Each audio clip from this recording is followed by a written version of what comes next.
Hey there, happy bonus day. Actually, happy leap day. Today is the 29th of February, and it's only every 4 years that we actually get our extra day in February, February 29th. I actually love leap day. It feels like back in the day when you get a Christmas bonus, if you ever had a job where you got a bonus or a Christmas bonus.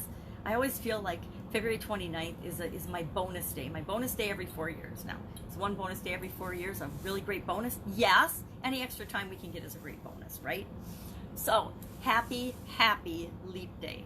I always think of a girl I went to high school, or not high school, a girl I went to school with all through my life, named Beth. Every leap year, every leap day, I think of her, because I don't know very many people that were born on leap year. And it's really awesome because she's only like, how old would she be? 12. She's probably 13 or something this year, and I'm hitting the big 60. So, well, that's not right. 60 divided by 4 is, yeah, I guess she's still only, I don't know. Anyway, I can't do it in my head, I guess. Apparently, that's amazing. That's pretty embarrassing, right? I guess she'd be 15, right? 45, I don't know. Okay, that's obviously, or 14 or 15. Now it's really frustrating me because I should be able to do that in my head. That's what happens when you have health challenges and little things that you used to be able to do just kind of are a challenge now or are harder now. I'm not going to use that as my excuse, but I guess it is my excuse. Anyway, today is an extra day. It's an extra bonus day. I love bonus days. I do challenges a lot, and I love when people build into their challenges, especially longer challenges. Not a bonus day, but, well, yeah, they're bonus days. Days or catch-up days, bonus and catch-up days. I guess I like to think of days as catch-up days more than bonus days because we're always in this continual state of evolving into something. So today is like a bonus day for our life. We get a little catch-up extra day. I remember back in some of my brick and mortar business owning days, we used to complain about February 29th whenever it would come around because it messed up our numbers and our calendars and our tracking systems year over year data. So, there's always a reason to like something, and there's always a reason to dislike something. People will always look at things from their own filter and through their own filter, and they'll have good things to say about something and bad things to say about something, and we're all, we meet somewhere in the middle. Does it matter? Not really. But what matters is what you think and how you feel about it. Today on Supersize Your Business, we talked about taking your hat off to someone or to something. Things that you would respect or admire or look up to. Or I say model, things we want to model in order to figure out, well, what's our next step? And we can figure out our next step faster if we look for people that are already having, doing, being, or achieving something that we want. And we're like, okay, here's where they are, here's where we want to be. What is the next step I need to do to get to that level of whatever? And sometimes we don't need people to model in order to make those steps and changes. Other times we do. It depends on the thing that we're trying to achieve. For example, if I want to lose weight, I'm probably going to look for somebody that I can model that's losing weight in a way, or has lost weight in a way that feels right and seems to work for me. There are literally probably hundreds of thousands of different programs out there, or at least tens of thousands of different programs and theories and diets and ways to lose weight, right? So who are you going to follow? Who are you going to model? It's up to you. It's going to be somebody that you feel can help lead you and be the example for you in that journey, that particular journey. And we do that with a lot of different areas of our life. Maybe we look up to somebody who's got the level of business or has the career that we aspire to. We're going to model some of their behavior, not all of their behavior, right? But some of it. And that's a quicker, easier way to achieve something that we want to achieve. As far as, and I did a whole thing on, how do you use that to grow and build and supersize your business? And here's the ways to do that. I do that every day. I take an idiom, and I really didn't. I'm on day 363 today. I didn't realize it's really kind of fun.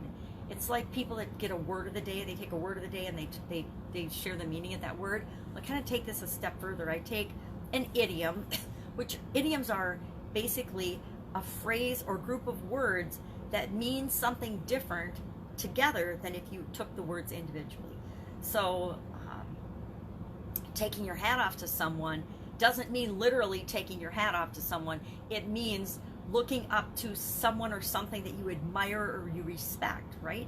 That's taking your hat off to somebody. How does that mean looking up to somebody that you admire or respect, right? And that's cool about idioms. It's kind of like teams and synergy.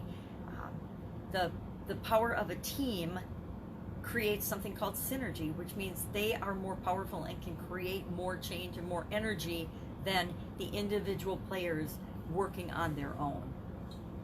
The same is true with idioms. I love these now because the power of an idiom is different and actually greater than the words taken individually. I mean, take your hat off to someone, and the meaning of that means something very different than the word take, the word off, the word your, the word hat, the word to, and the word someone. Each of those words individually don't mean the same thing as them combined together, which is really cool. And I'm not sure how long I'm going to keep doing this. I was thinking maybe I'd just do 365 of them and then do something else. Or maybe not. Maybe I'll just keep doing it because it's kind of a mind bender, open mind creating activity for me to do every day, to look at things from different perspectives, to try to find different ways of being open-minded about how can I learn from this phrase or this idiom, and how can I apply that to what I'm trying to do with my business, right? My businesses, with my impact on the world. So I would like to say I've made a decision about whether I'm going to keep doing it or not, but I really haven't. Today's day 363. I don't know, I'll do a couple more days and we'll just sort of play it by ear and see if something else comes to me and says, nope, you're supposed to be done doing this and this is what you're supposed to do next. Otherwise, I will keep doing it. Actually, this is interesting. I've probably shared this, but I'm not sure. I started doing it for a kind of silly reason. I was in the process of moving and packing up my old house, and I knew I needed to move into a temporary transition place. Well, I sold my old house, or well, we divested of all our assets together as a married couple, and so I knew I had to do something different. So I found this little book of idioms that was from my kids in junior high when I was cleaning out their rooms, called, and let me look for it right here, I will actually share it. It's by, it's a scholastic book, which tells you it's for junior high kind of kids, right? Or grade school kids. And it is the Scholastic Dictionary of Idioms, more than 600 phrases, sayings, and expressions. Now, some of them, I've learned a couple of things. I should probably wait till I'm done and I stop doing this to talk about it, but I learned a couple of really interesting things. A lot of these are negative, right? Kind of like our language. Like, I would bet at least 80% of the English language is or can be taken as negative, not positive, and about 20% positive. I think the same is true of this book of idioms. A lot of them are negative. So for me personally, it's hard to go through and pick them. I don't want to think about negative things with respect to growing and building and supersizing my business, right? You know, stuffed shirt, swan song. I mean, they're ones that I haven't used. It's because they're negative, and I'm not feeling like I want to present a negative message on a given day. Sometimes I do, but for the most part, no. And so that was interesting. But I started doing it because I wanted something to do for my Supersize Your Business group and page every day that would keep my voice going and keep me moving and give me some semblance of normalcy and consistency throughout a really chaotic time in my life. I don't know if you've ever moved before, but for me personally, moving is really, really disruptive. Physically moving locations is super disruptive and super chaotic. And as much as I try to be organized and simplify and everything, it is a huge challenge for me. I should have done a moving challenge because moving is really, really challenging for me. But I probably didn't want to share all of the drama and trauma that went with this particular move, right? And it wasn't really super dramatic and traumatic. It was just a lot of work. I set a goal to eliminate 90% of the things, the physical things, and the clutter and stuff that I had accumulated. Now, I'm going to be 60 this year, so I obviously have had lots of time to accumulate a lot of stuff. And what I found as I was doing that exercise, it was I discovered things that I had no recollection, or it took a while to trigger my memory of stuff that I had gotten and collected. I was appalled at how many items I had accumulated that were brand new, tags on, in the package, never been opened, never been used. I mean, it was an appalling amount of stuff, and it was appalling because in 2010, after my sudden cardiac arrest, I made a concerted effort to start using up things like that. Because, you know, when you drop dead and you realize that our time here is not infinite, you start thinking about, well, why am I doing this? Why do I have all this stuff? And I didn't really start at that time eliminating stuff, but I did start using up things that I knew of that were new and unused and that should be used up, right? Should be consumed or given away. And I was a little appalled at myself in terms of how much of that kind of stuff I still had. And I just, everything to charity. Everything went to charity. Now, here's a really interesting confession. I still have way too much stuff. Even at 10% of my belongings, my material goods, my clothes, everything, I pared down to 10% of my clothing, 10% of my shoes, 10% of my everything, absolutely everything. And there's whole categories of things that I totally eliminated. I am legally blind, so I eliminated my vehicle. I eliminated, and I did that actually 2 years ago. I haven't had a vehicle for 2 years. Doesn't be able to drive. If you can't drive, why do you need a car? You don't. You get Uber. Nowadays, it's really convenient. You can get Uber or somebody else to drive for you. But eliminated that and anything associated with that, right? But I still had a whole garage full of stuff that had to be eliminated, right? Amazing how much stuff and how much abundance surrounds all of us that we don't even realize or appreciate because there's so much of it. We might, and we don't focus on that. We only focus on, a lot of times, what's missing, what's lacking, what we don't have right now, right? And it's amazing that if you can flip that switch, how much more relaxing and less stressful and fun your life is if you're looking at what you have instead of what you don't have. Just to teach this to people with chronic pain that I work with a lot as in a side project. And I personally had to figure this out, decades ago when I had a really bad bout with chronic illness and chronic pain in my 20s. I actually was bedridden for like 3 years, and it was just a hot mess. Like just a blob hot mess. And I had to figure out that if I thought about and focused on the pain and what was wrong and missing from my life, I was not going to be here anymore because it was not a good existence. But if I focused on what was good, I mean, I had a warm place to live. I had people that loved and took care of me. My parents took care of me and supported me and helped me through and took me to doctor appointments and all these things. If I focused on the things that were working and that were going for me, and if I focused on, it's really weird and hard to describe, but if I focused on the time and used the time in between the pain, because even though we might feel pain all the time, we're always getting those signals, there's times pain, like everything else, all energy ebbs and flows and ebbs and flows. And normally we're just focusing on the high peaks of it, and we feel like the peaks are all we ever experience.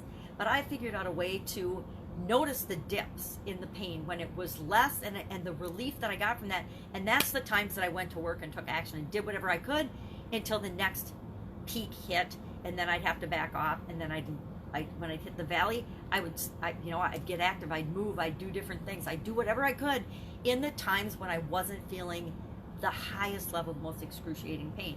And that's what happened then, is those times of valleys where there was less pain, those expanded, those got bigger and bigger and bigger, to the point of me being able to actually function as a human being again, get out of bed, do some things. And it didn't happen overnight. It took time and energy and a lot of mental effort and work and doing different things, things that were right for me. And each of us is different. That's the really interesting thing about pain and chronic pain. It's unique and specific to each of us, and each of us have to figure out what works for us in dealing with that. And I work with several people now that are in a similar situation, and it's a journey. I don't know who told us life was just going to be this cakewalk, easy thing. It's a journey of experiencing whatever lessons, whatever things we're here to experience. And sometimes there's really high things in our life, and sometimes there's really low things in our life. We each get a different set of experiences and circumstances to navigate, and it's how we navigate them that really matters and shows us who we are, and it's who we choose to become, who we create, and what we create out of that really matters. All the rest of it, it's just stuff, right? Just stuff and nonsense that happens along the way. I recently heard, and I actually love this. I don't remember even where I've heard it. I've heard it more than once, but it just sticks with me. Did you have a bad day? Or did you have it might be Mel Robbins is who really stuck with me last, but did you have a bad day? Or did you have a bad 10 minutes? Did you have a bad decade? Or did you really have a bad experience that you played over and over and over and over and over and over and over in your mind and in your imagination, making it worse and worse and worse, and reliving it every second of every day for 10 years? And I will admit, if I look back now, and I didn't realize it at the time, but when I was bedridden and in chronic pain, I was reliving the peak of my pain over and over and over and over again every minute for most of that 3 years, because that's all I could think about. That's all I would let myself think about. That's all I could feel, was that level of excruciating pain, being bedridden, my life on hold and stopped, all the negative things that you could think of about that. And that kept me stuck. And it wasn't until I said, something's got to give, or I'm not going to be here, because this is ridiculous. And this is not how a young 20-year-old is supposed to be living her life. This is not my life. This is not going to be my life. This is not what I'm going to choose for myself anymore. And I stopped focusing on the pain and what was wrong all the time. We do that. We have to do that in our lives all the time. We have to do that in our relationships. We have to do that in our businesses. We have to do that in our jobs, our careers. We have to do that and especially with ourselves. We have to focus on and stop. I don't know why and when it happens, but I think it happens when we're little kids. We go from this magical person that believes anything is possible, and we get that beat out of us, and we become these scared little rabbits and think that everything outside of us is more important than what's inside of us. And I think it happens at a young age, an age where we're not able to discern that it's bullshit, that we're not able to know that all the negative messages and all the nonsense that people tell us is based on their fears, their doubts, their worries, their experiences, not on ours. And hopefully at some point we figure that out, and we live accordingly, and we make changes. But like every other human being, I go back and forth with some of this stuff. We're human. I mean, I like to think that I've dealt with certain things from my past, and then all of a sudden something random will happen and trigger an emotional response to it that I didn't even realize was still in me. It's just kind of funny. I mean, there's certain people in certain situations and certain things that just will automatically trigger us to behave in ways that we thought we were over and we had grown beyond. So I think it's just part of the human condition. So I'm rambling. Let's talk about challenges. The Live Challenge Workshop is coming up March 23rd. I will probably start sharing and promoting that maybe Monday. I was going to say today, but I think it's probably going to be Monday, because I want to make sure that I have some foundational pieces in place. I've got the Facebook group and Facebook page where I will actually deliver the content of the challenge and the daily live videos. Those are in place. I want to get my follow-up funnel in place, and my funnel for bringing people into that group and that challenge. I don't know which one I'm going to use. I will pick one of my existing funnels, and I will tweak that for this particular challenge. I've got 235 or so, 233 funnels in my ClickFunnels account, so I will find one, but I will tweak one of those and do that over this weekend. Just finished yesterday a really fun challenge from Michelle Virag. I don't know if you know her. She's a branding and content specialist, and she did a spy-themed Master Spy 5-day content challenge. It was very, very good. I just finished that yesterday. I think today she's got a bonus day, and she might have a few more bonus days. I'm not I'm not positive. It's a less structured challenge than some of them that I've been doing and participating in lately. So we'll see what she does and what she comes up with. But it's been really fun. It's been a fun themed challenge. And I hope that she does it again for people, because I think if she does it a few more times, she'll get a lot more engagement and a lot more people participating, and it'll be fun. It could be like, it might be her thing, right? Challenges are definitely my thing. And it's interesting. I was looking for some documents and some paperwork over the last couple of days, and I went through and found challenges. I can't believe some of the challenges I've done that I have totally forgotten about. I use challenges like stepping stones to get results and to do my next thing. So depending on the area of my life I'm working on, I'm pretty much always have some kind of a challenge going on. Even if it's not a challenge that I'm sharing, it's a challenge with myself to keep myself moving forward in all the aspects and areas of my life. And it's a way to put into practice habits that automatically get me the results I want, say for my health, or say for my mental awareness or mental fitness, or my emotional calmness and stability. I tend to be like this emotionally. I'm definitely a feeling emotive person. I think about my kids sometimes, and that they overreact and are dramatic, and I'm like, aha, look in the mirror, where did they get it? I got a double dose of that, and a double dose of ADHD, and a double dose of a lot of things from my ex and I. So challenges are definitely my thing. So I'm working on that. That's it. That's all I've got today. I would love to know what you're working on. If you need help with anything, if you need or are struggling with something, just ask the question in the comments below. And if I don't know the answer, I know at least a person to send you to, or a direction or a road to send you down. I have this knack of being able to help people with the next thing. What is the next thing they have to do? So many of us get tied up and worried about, oh, this is where I want to go, and there's 1,000 steps to get there, right? Well, you don't have to worry about the 1,000 steps. All you have to worry about is the next step. Once you do the next step, the thing that you need to really do next will appear. You'll never see the whole way, and you'll never know how exactly you're going to have to go to get to the thing that you want. Even if you follow a coach or guru, and I'm a coach and consultant, so I'm just going to tell you this honestly right now, even if you follow and do my step-by-step thing that I teach you and tell you, you still have to do it and take the actions. You still have to experience it for yourself and do it. There are things that we have to do in our lives that other people cannot do for us. Nobody could learn to walk for you. Nobody could learn to swim or ride a bike or do anything, or drive or do anything like that for you. If you wanted to have a skill and ability, you personally have to learn and do and take the action to get that result in your life. And it's hard for some people to understand, but it's just the way it is. So go out, make it an awesome day, and I think I lost my train of thought on that, but basically it was, you can follow somebody's step and method, but you still have to do it or you're not going to get a result. That was the whole point of that. Right? Have an amazing leap day, and I will of course be with you tomorrow with another take on what am I doing as I transition from the brick and mortar world of business to the online world of business.